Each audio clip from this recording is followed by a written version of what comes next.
断固南進せんとす。勝利を告げるその伝聞は戦艦大和の艦橋についに届かなかった。巨漢の功績がここに戻ってくる。1944年10月25日昼下がり、第二艦隊司令長官栗田武雄、護衛空母軍を圧倒した直後、レーテ湾への突入を中止し、艦隊を北へ反転させた。ブルネイの白地に戦艦大和と武蔵が静かに怒りを下ろしている。停泊する巨艦の細部が立ち上がる。なぜ栗田は勝利を目前にして反転したのか。鍵は3つの情報欠落にある。1944年10月22日、ブルネイ。栗田艦隊は栗田自身が強く反対していた作戦のため、レーテ湾を目指して動き始めていた。正装に勲章を連ねた提督、連合艦隊司令長官豊田添務である。映された男の眼差しが読み取れる。戦艦大和を含むこの出撃に第二艦隊司令長官栗田は強く反対していた。だが豊田はその反対を押し切り、作戦を強行させた。栗田は勝算の薄い任務を背負って海へ出る。反対を押し切られた栗田が率いたのはいかなる規模の艦隊であったか。その陣容がここに示される。出撃時の全艦図に現れる。10月22日、栗田艦隊は大和、武蔵、長門以下の大艦隊で出撃した。栗田は全軍に布告する。地下行って敵艦隊を撃滅せんと決死の覚悟が艦隊を満たしていた。3つの艦隊の功績がフィリピン周辺の海図に書き込まれている。小1号作戦は3隊が連携する複雑な構想だった。栗田の主力が北からレーテ湾へ突入し、西村艦隊は南のすりがお海峡から侵入。小沢艦隊がおとりとして敵機動部隊を北へ引きつける。小沢は後に語った。成否は50対50の賭けだったと。すべては情報の連携が前提だった。水平線に出撃する栗田艦隊の艦影が連なる。遠い艦影の輪郭が近づいてくる。出撃翌朝の10月23日、栗田艦隊は潜水艦の奇襲を受けた。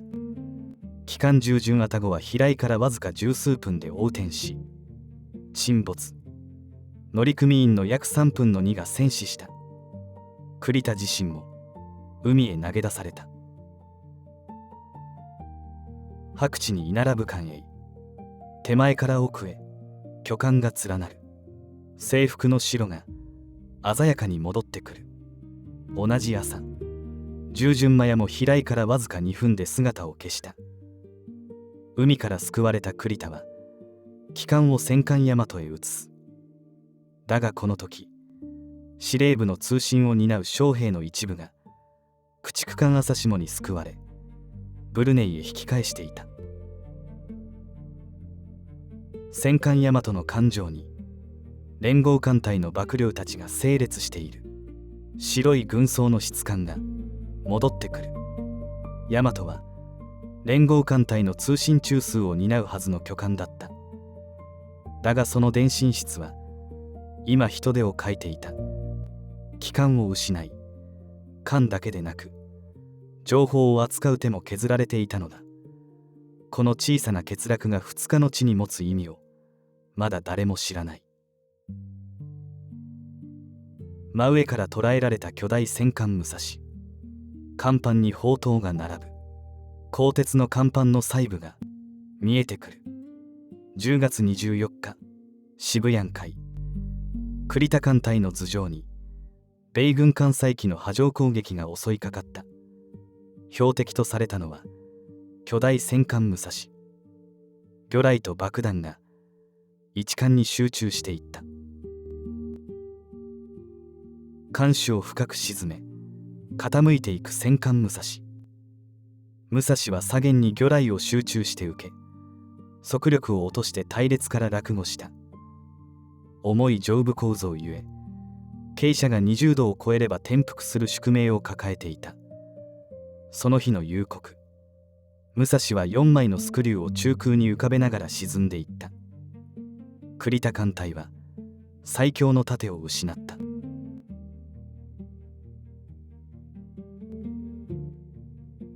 通説では栗田は25日に1度だけ反転したとされる。だが実際にはその前日の夕刻にも一度彼は艦を返していた。反転は一度きりではなかった。駆逐艦を伴い損傷した大和が低速で進む。傷ついた艦隊の細部が立ち上がる。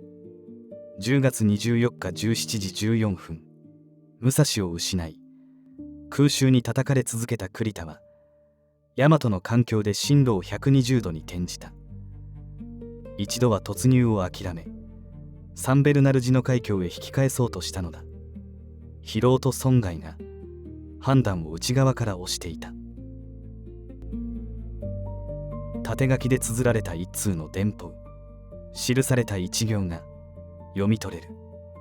だがその決断は長く続かなかった。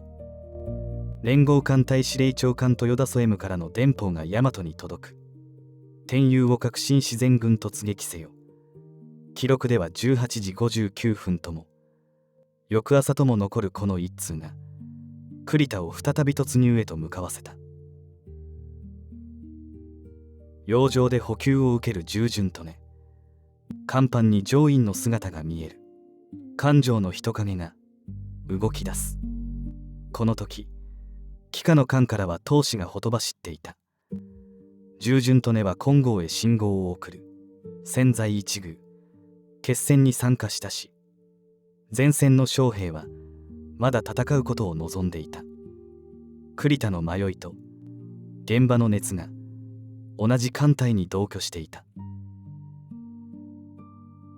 静かな海に日本の駆逐艦が点々と浮かぶ。水面に並ぶ艦影がはっきりしてくる。夜、栗田艦隊はサンベルナルジノ海峡を抜けた。だが代償は大きかった。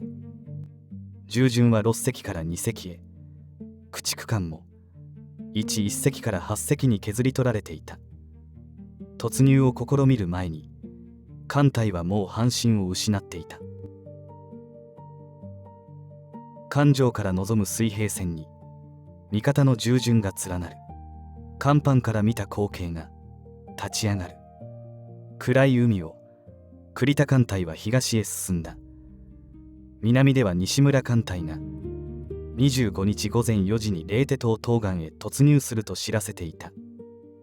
3日間休みなく攻撃を受け続けた将兵に疲労が檻のように溜まっていた。ここまではよく知られた物語だ。本当の謎はここから始まる。一枚の電報用紙に目を凝らす。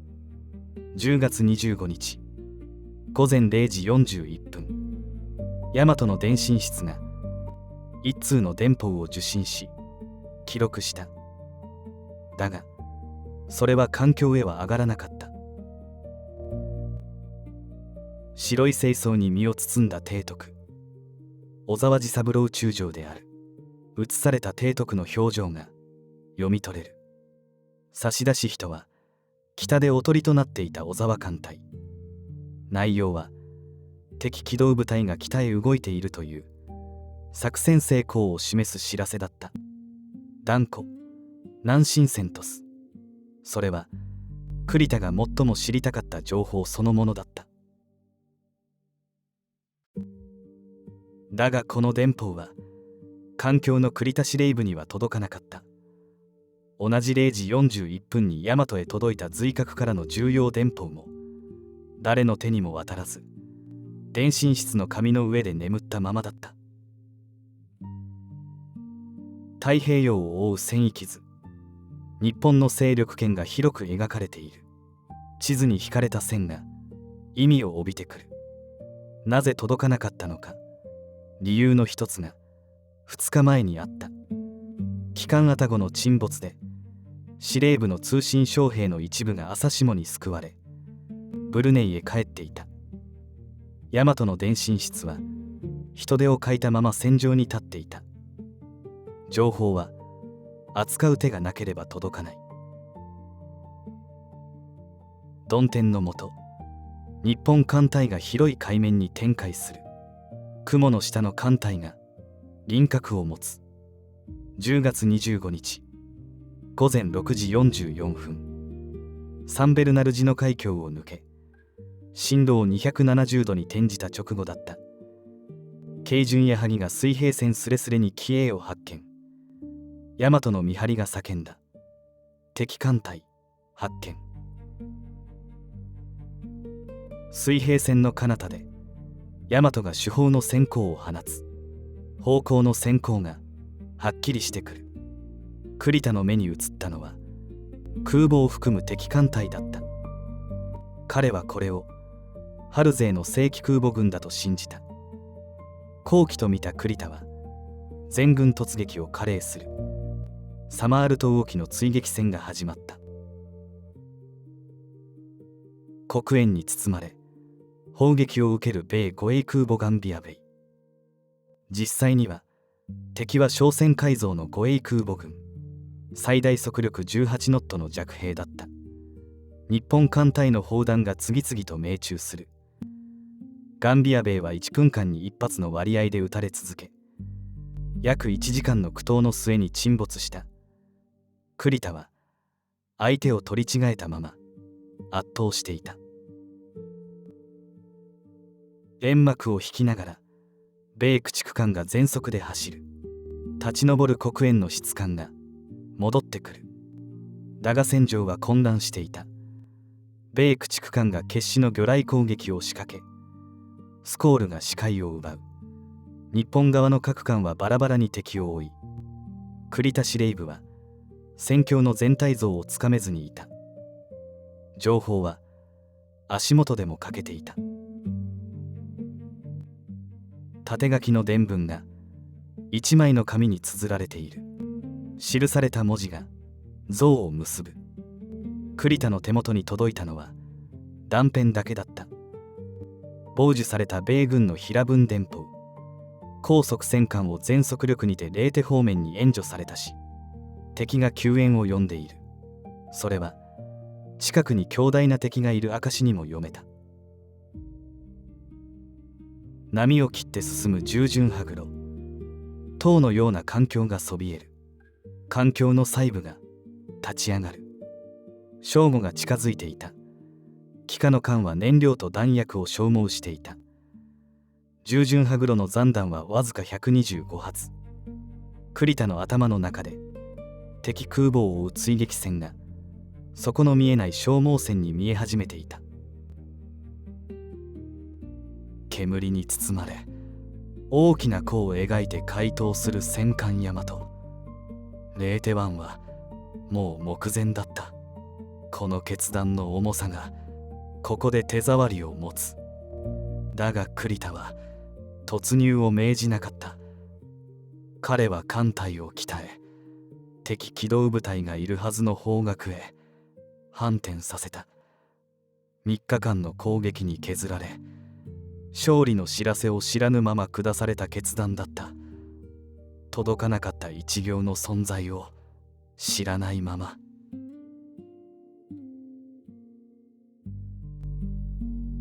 駆逐艦を従え、大和が北の海へ向かう。遠ざかる艦営が像を結ぶ。栗田は北に敵機動部隊がいるという情報を信じ、そこへ向かおうとした。だがその敵こそ小沢が引きつけていたおとりの標的だった。栗田は味方の成功を知らぬまま勝利を手放した。小沢艦隊がおとりとして北へ向かった時、その甲板に何が残されていたか。4隻の空母が積んだ航空機の全容がおとりの実態を示す。機種ごとに数が浮かび上がる。皮肉だった。栗田が頼りにした北の敵はすでに小沢を追って遠ざかっていた。小沢艦隊はおとりの役目を完璧に果たしていた。だがその成功を伝える電波は大和の環境には届いていなかった。傾いた飛行甲板に随閣の乗員が整列している。敬礼する乗員の姿が立ち上がる。北の海では小沢艦隊が代償を払っていた。空母随閣は魚雷を受け傾いていく。艦長は小沢へ決別の信号を送った。乗員一同最後まで勇戦奮闘せり。おとりは命で務めを果たした。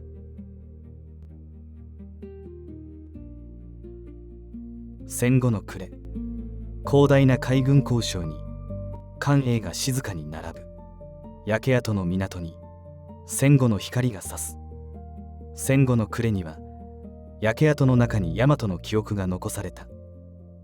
あの日の反転は戦後70年を超えてなお答えを持たない問いとして残っている。会談の席に各国の首脳が並んでいる。中央付近にチャーチルの姿がある。歴史的な一枚の細部が見えてくる。イギリスの元首相チャーチルは戦後こう記した。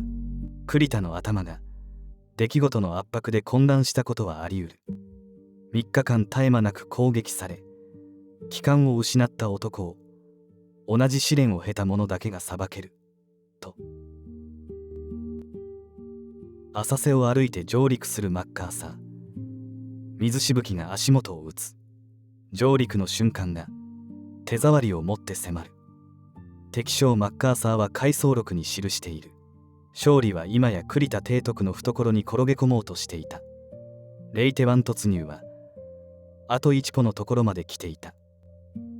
あと一歩を情報の空白が押し戻した。戦後の栗田武雄、書物を手に椅子に座っている。年を重ねた提督の表情が読み取れる。なぜ栗田は反転したのか。答えは一つの英断でも一つの臆病でもなかった。届かなかった小沢の電報、つかめなかった戦況、傍受された断片だけの敵心。決断は情報の欠落という構造の中で下されていた。黒煙を吹き上げ一隻の日本駆逐艦が沈んでいく。黒煙の濃さが肌で感じられる。小1号作戦で日本海軍は連合艦隊の中核を失った。武蔵、愛宕、麻也、随閣、失われた艦は数知れない。栗田艦隊が出撃時に要した艦の多くは二度と母港へ帰らなかった。砲撃の中を進む戦艦大和、サマール島沖、最後の戦場。あの日の海面が静かに迫ってくる。あの夜、大和の電信室に届きながら誰の手にも渡らなかった一通の電報。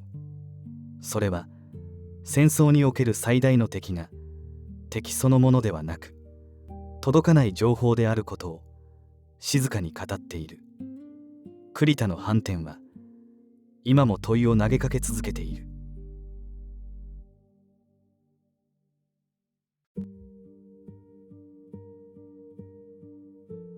栗田の反転は臆病でも錯乱でもなかった。